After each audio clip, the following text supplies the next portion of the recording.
Question number 21, assume that the following data are available. यहाँ पर notation दिया हुआ है, आप देख सकते हैं। P1 डिनोट करता है कि population in the beginning of the year 2015, P2 population in the end of the year 2015 और D death in the year 2015। अब इन डेटा के बेस पर लिस्ट 1 से लिस्ट 2 को मैच करना है। यहाँ पर A है risk of mortality in the year 2015। तो 2015 में जो बिगिनिंग में पॉपुलेशन था उसके मोर्टालिटी के रिस्क के बारे में यहाँ पर क्वेश्चन पूछा जा रहा है। तो इसका आंसर थर्ड नंबर हो जाएगा, D divided by P1। Deaths in the year 2015 and population in the beginning of 2015। Survival rates from 2015 to 2016।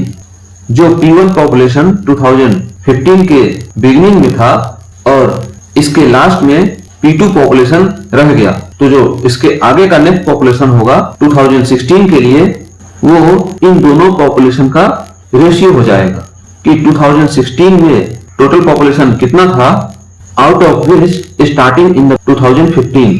तो ये survival rate from 2015 to 2016 P2 divided by P1 हो जाएगा। Crude death rate per person, जो starting में population था और and में population था, इन दोनों के बीच जितने भी डेथ हुए होंगे पर पर्सन, वो 2D divided by P1 plus P2। और सर्वाइवर्स ऑफ द ईयर 2015 के एंड में कितना पॉपुलेशन था जो स्टार्टिंग पॉपुलेशन में से बच गए थे, तो ये हो जाएगा P2 माइनस P1। तो इसका मैचिंग क्या होगा, A का थर्ड, B का 4, C का 1 और D का 2। आप यहां पर देख सकते हैं A का थर्ड, B का 4, C का 1 और D का 2। आंसर सेकंड हो जाएगा। इसके एक्सप्लेनेशन में मैंने इनको स्ट्रेट फॉरवर्ड लिख दिया है, आप यहां से नोट कर सकते हैं।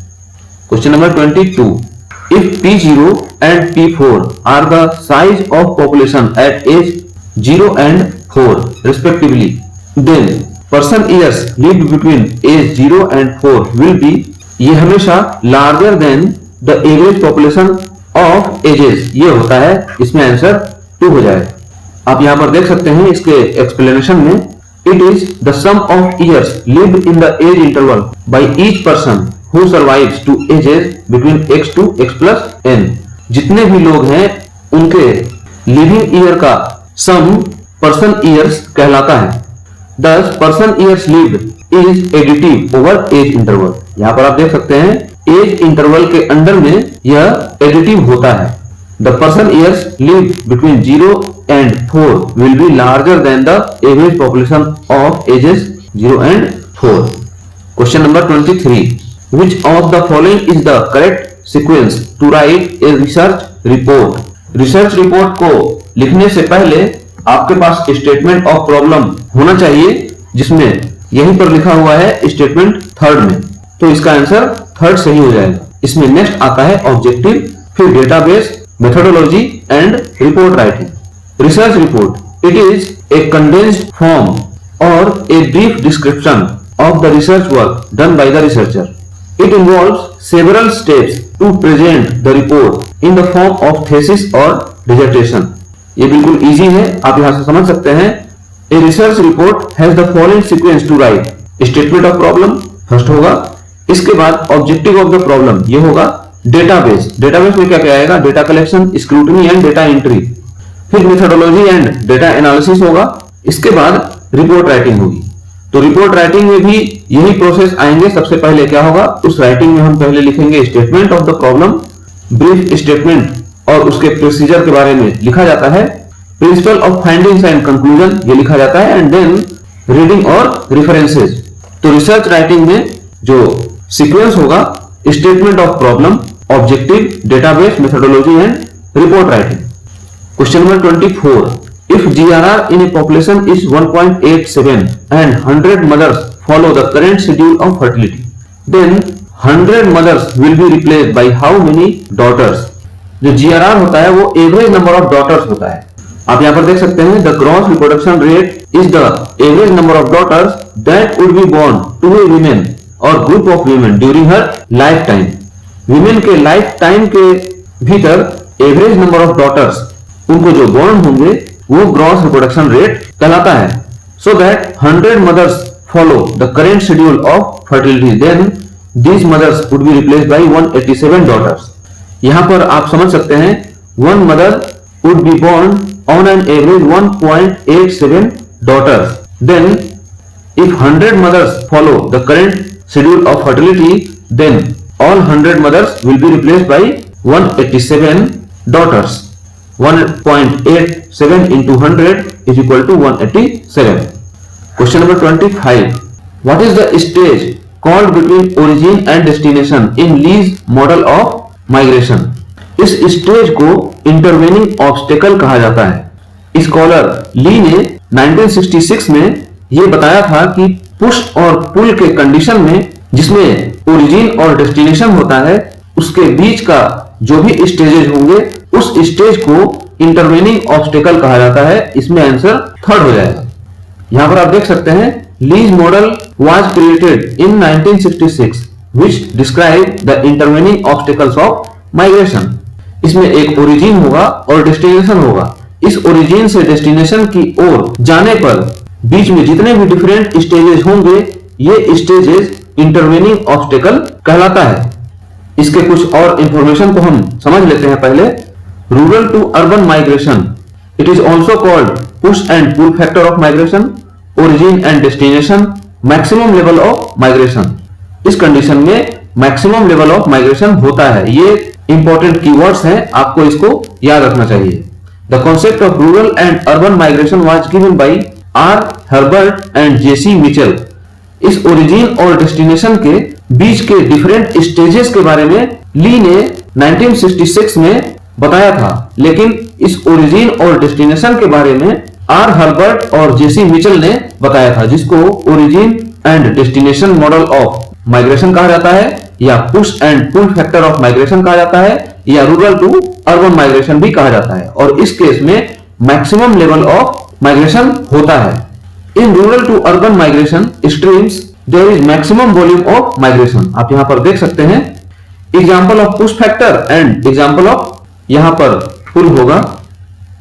आप यहां पर ये देख सकते हैं पुश फैक्टर का एग्जांपल क्या हो सकता है, war, famine, drought and specially low job.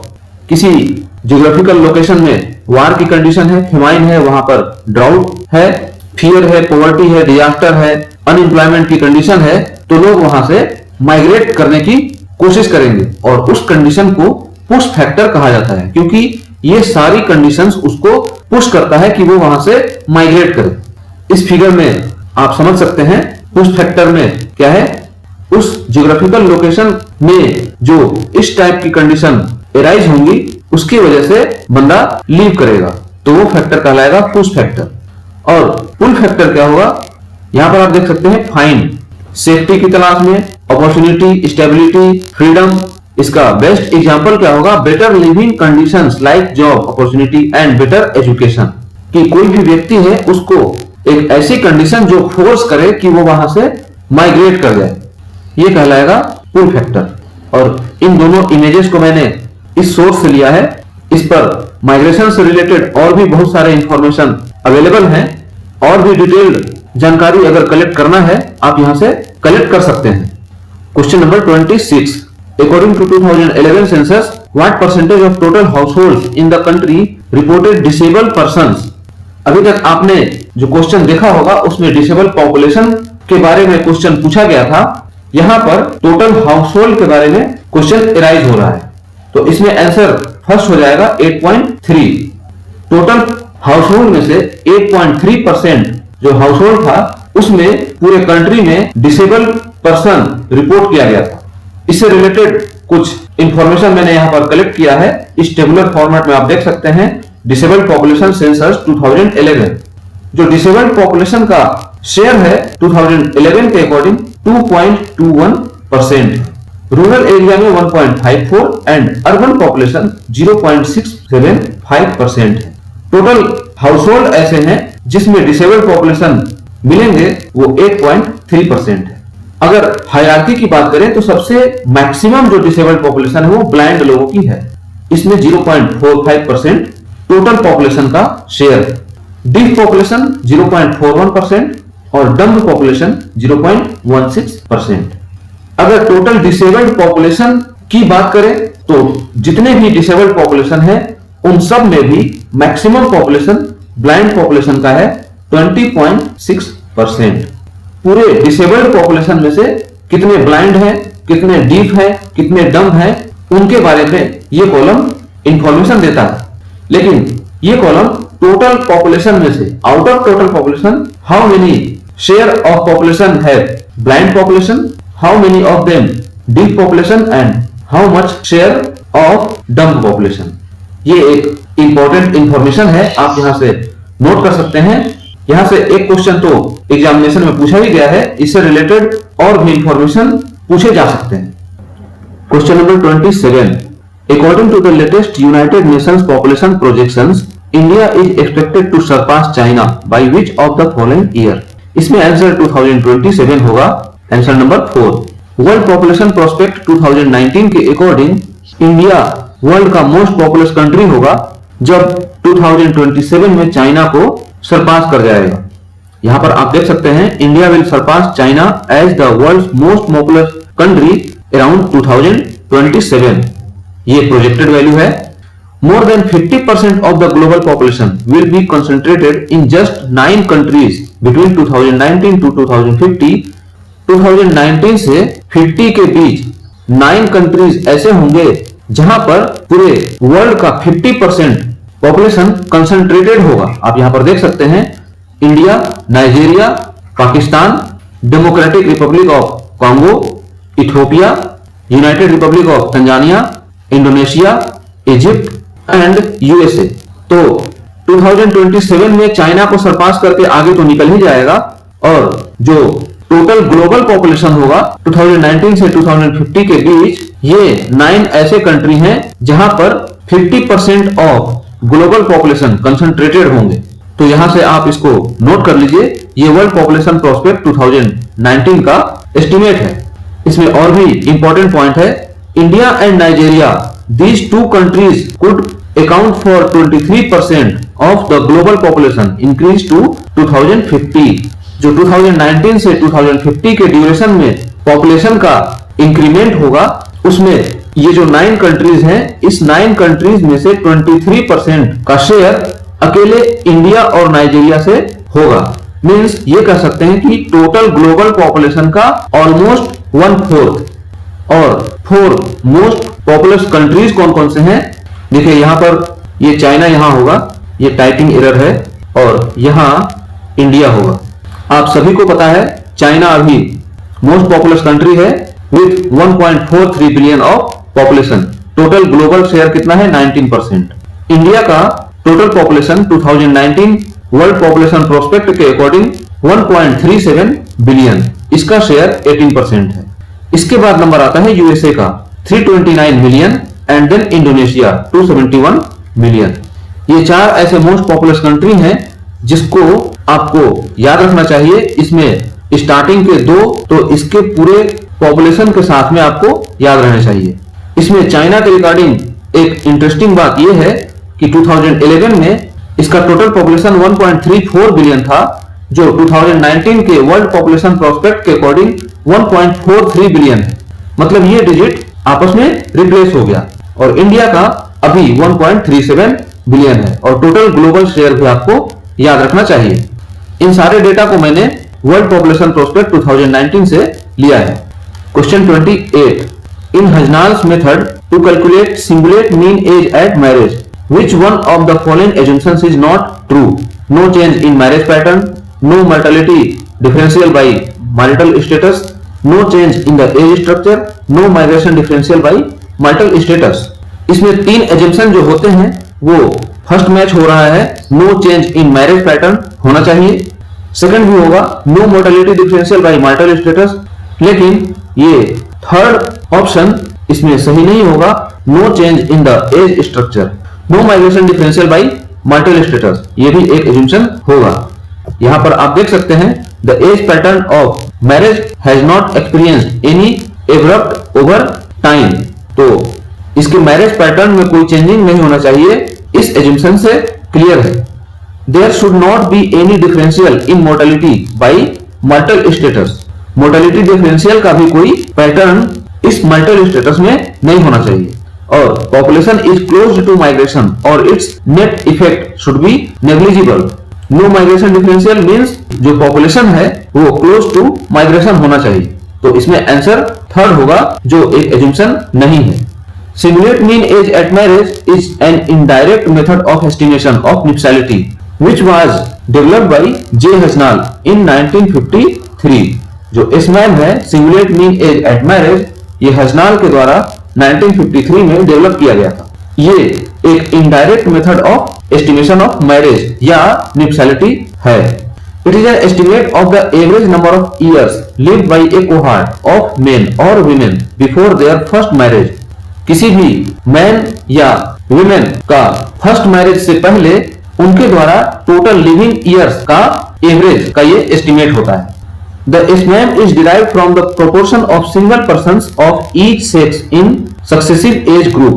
ये एवरी सिंगल पर्सन के लिए SMAM डिराइव किया जाता है और SMAM का जो एजम्पशन है वो मैंने पहले ही बताया। तो इस पूरे क्वेश्चन का आंसर थर्ड हो जाएगा, जिसमें आपका ये लिखा हुआ है no change in the age structure, ये इसका एजम्पशन नहीं है। Question number 29, the annual growth rate of population is 2.7%। How many years it will take to double the population. जब थ्योरेटिकल फॉर्मूला पूछेगा आपसे तो आपको आंसर ये देना है doubling time is equal to log 2 divided by r, ये होता है। और न्यूमेरिकल वैल्यू पूछे तो आप रूल ऑफ 70 यूज करेंगे।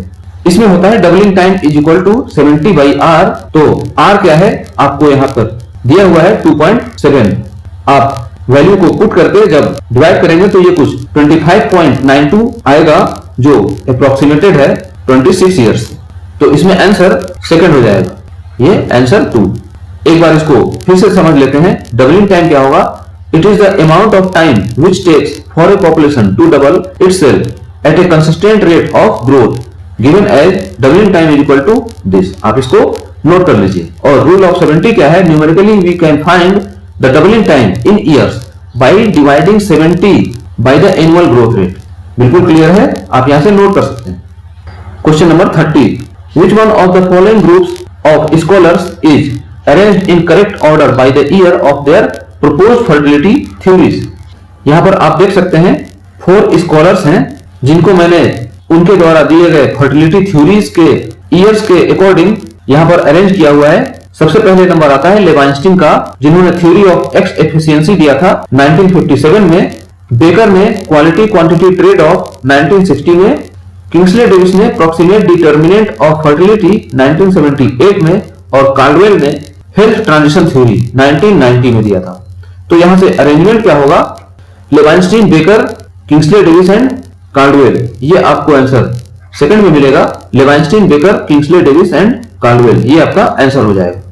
क्वेश्चन नंबर 31, ये एक मैचिंग प्रॉब्लम है जिसमें यहां पर आप देख सकते हैं लिस्ट 1 में डिकेड दिया हुआ है और इसके पॉपुलेशन ग्रोथ से लिस्ट 2 में मैच करना है। 2001 से 2011 के बीच जो डिकेडल ग्रोथ रेट था 17.64%। 1991 से 2001 के बीच जो डिकेडल ग्रोथ रेट था 21.54%। 1981 से 1991 के बीच जो डिकेडल ग्रोथ रेट था 23.87% और 1971 से 1981 के बीच 24.66%। तो इसमें मैचिंग क्या हो जाएगा? ए का थर्ड, बी का 4, सी का 2 एंड डी का 1। यहां पर आप देख सकते हैं ए का थर्ड, बी का 4, सी का 2 एंड डी का 1 हो रहा है। आंसर फर्स्ट हो जाएगा। इसके एक्सप्लेनेशन में मैंने इसके पूरे टेबल को अरेंज किया है जिसमें 1901 से 2011 तक के पूरे डेटा अरेंज हैं। आप यहां पर देख सकते हैं ये टेबल सेंसस 2011 के रिपोर्ट से लिया गया है। ईयर 1 में सेक्स रेशियो 972 था, जो डिक्रीज होते होते 1941 तक 945 हो गया। इसके बाद इंडिपेंडेंस के बाद फर्स्ट टाइम इसमें 1 का इंक्रीमेंट हुआ। ये 1951 में 946 इसका सेक्स रेशियो हो गया।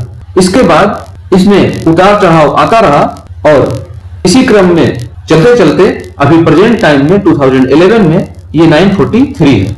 एक तो आपसे ये क्वेश्चन अभी करंट टाइम के लिए ये पूछा जाएगा कि 2011 में सेक्स रेशियो कितना है और सबसे मिनिमम सेक्स रेशियो किस सेंसस में रहा है। तो आपको ये याद रखना जरूरी होगा कि 1991 में सबसे कम सेक्स रेशियो था जो 927 था। और इसमें एक क्वेश्चन और बनेगा कि सेक्स रेशियो में 2001 से 2011 के बीच कितने पॉइंट का इंक्रीमेंट हुआ। तो यहां से आप समझ सकते हैं कि 2001 में 933 था तो अभी 10 पॉइंट का इंक्रीमेंट हुआ है। ये टेबल है, इस टेबल से आप और भी एनालिटिकल इंफॉर्मेशन निकाल सकते हैं। पॉपुलेशन डेंसिटी है 1901 में 77 था जो बढ़ते बढ़ते बढ़ते अभी करंट टाइम में 382 है जो सबसे मैक्सिमम है। अब यहां पर क्वेश्चन अराइज होता है कि 2001 से 2011 के बीच कितने इनहेबिटेंट्स का इंक्रीमेंट हुआ। तो यहां पर ये 57, 2001 में 325 था और 2011 में पॉपुलेशन डेंसिटी बढ़कर 382 हो गया। टोटल कितने इनहेबिटेंट्स इसमें इंक्रीज हुए 57।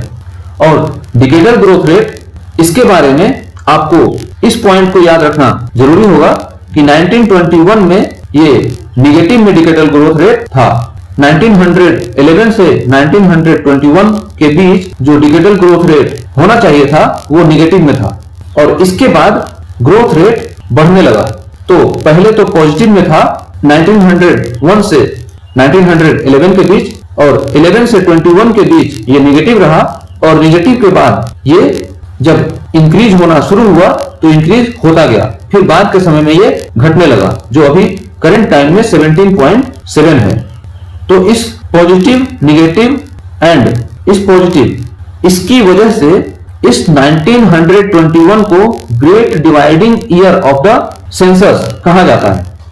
यह भी क्वेश्चन एग्जाम में राइज होता है, आपसे क्वेश्चन पूछा जा सकता है।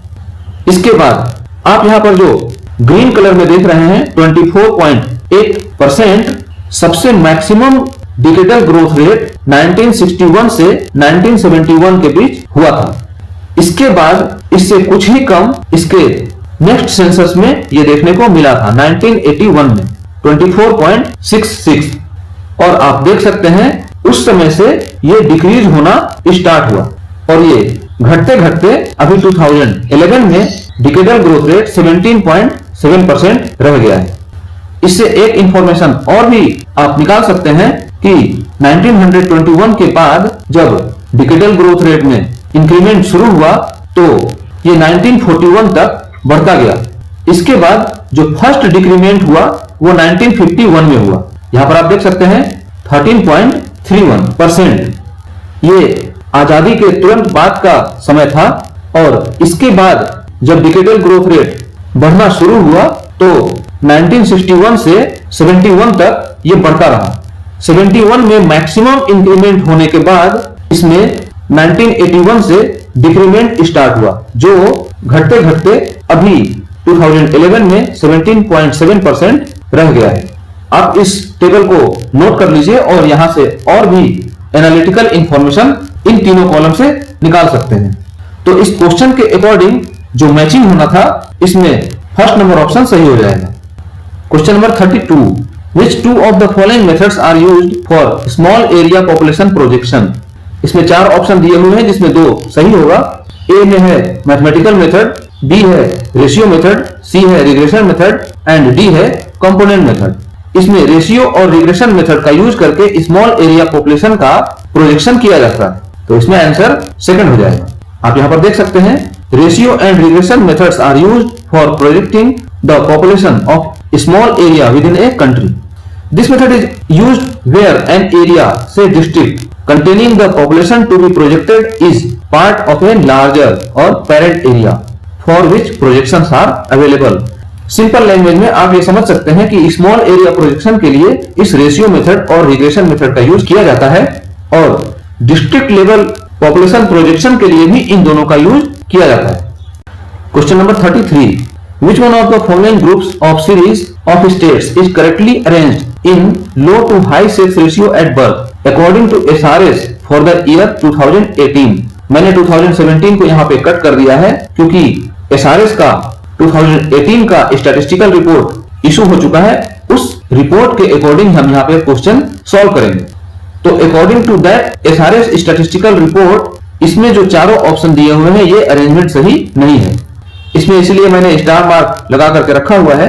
असम, आंध्र प्रदेश, कर्नाटका एंड छत्तीसगढ़, इन चारों स्टेट को इन चारों ऑप्शन में अलग अलग अरेंजमेंट में लिखा हुआ है, जिसको मैंने अरेंज करके यहाँ पर इसके सेक्स रेशियो को कलेक्ट किया है इस SRS स्टैटिस्टिकल रिपोर्ट 2018 से।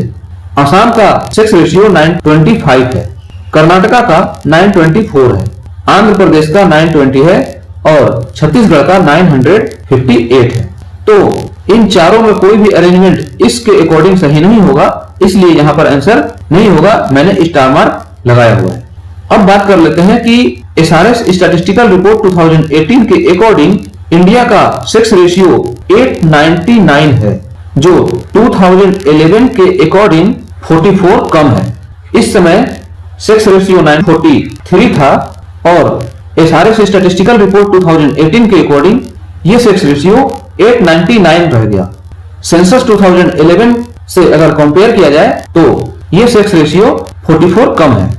दो पॉइंट्स को मैंने यहाँ पर अरेंज किया हुआ है।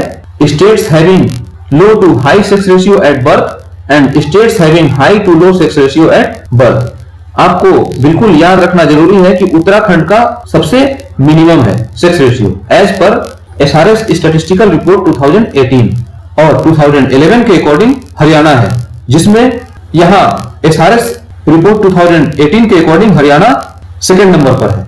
5 स्टेट्स का यहाँ पर अरेंजमेंट है। आप यहाँ से नोट कर सकते हैं कि हरियाणा के बाद दिल्ली आता है, गुजरात आता है एंड देन राजस्थान। ये लो सेक्स रेशियो वाले स्टेट हैं। और high to low sex ratio वाले स्टेट कौन कौन से हैं? छत्तीसगढ़ 958 एंड केरला 957। आप इन दोनों को भी याद कर सकते हैं। ये क्वेश्चन आपको कंफ्यूज करने के लिए एग्जामिनेशन में दिया जा सकता है और मैक्सिमम टाइम अगर आपने इस क्वेश्चन को नहीं पढ़ा है तो आप केरला को टिक करके चले आए। लेकिन SRS स्टैटिस्टिकल रिपोर्ट 2018 के अकॉर्डिंग छत्तीसगढ़ का सेक्स रेशियो सबसे मैक्सिमम है, उसके बाद Kerala, then West Bengal, then Orissa and then Himachal Pradesh. तो इस एक्सप्लेनेशन में ये करंट डेटा के अकॉर्डिंग बहुत ही इंफॉर्मेटिव सेक्शन है। आप यहां से अपनी कॉपी पर नोट कर सकते हैं। ये भी एक करंट डेटा के ऊपर बेस्ड क्वेश्चन है जो स्टैटिस्टिकल रिपोर्ट 2018 से लिया गया है। यहाँ पर जो क्वेश्चन पूछा गया है वो SRS 2017 के अकॉर्डिंग पूछा गया है, लेकिन क्योंकि नया रिपोर्ट इशू हो चुका है इसलिए इस क्वेश्चन को हम इस नए रिपोर्ट के अकॉर्डिंग सॉल्व करेंगे। As per the SRS report 2018, which of the following states had higher total fertility rate than national average? तो सबसे पहले आपको ये पता होना चाहिए कि नेशनल एवरेज अभी क्या है। तो TFR का नेशनल एवरेज 2017 से ही 2.2 है, जो 2018 में भी अभी इतना ही है। तो इस क्वेश्चन में आपको पहले ये जानकारी होनी चाहिए कि TFR का नेशनल एवरेज अभी क्या है। तो वो मैंने बता दिया कि 2.2 है। अब इन सारे स्टेट के बारे में जानकारी होनी चाहिए कि किस स्टेट का TFR नेशनल एवरेज से ज्यादा है और किसका नेशनल एवरेज से कम है। तो इस क्वेश्चन को सॉल्व करने से पहले इसमें मैंने रिलेटेड इंफॉर्मेशन कलेक्ट किया है। इस इंफॉर्मेशन को पहले समझ लेते हैं, इसके बाद आंसर को सर्च करेंगे।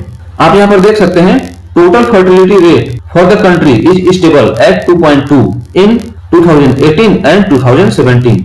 During 2018, Bihar has reported the highest TFR 3.2, while Delhi and West Bengal have reported the lowest TFR 1.5।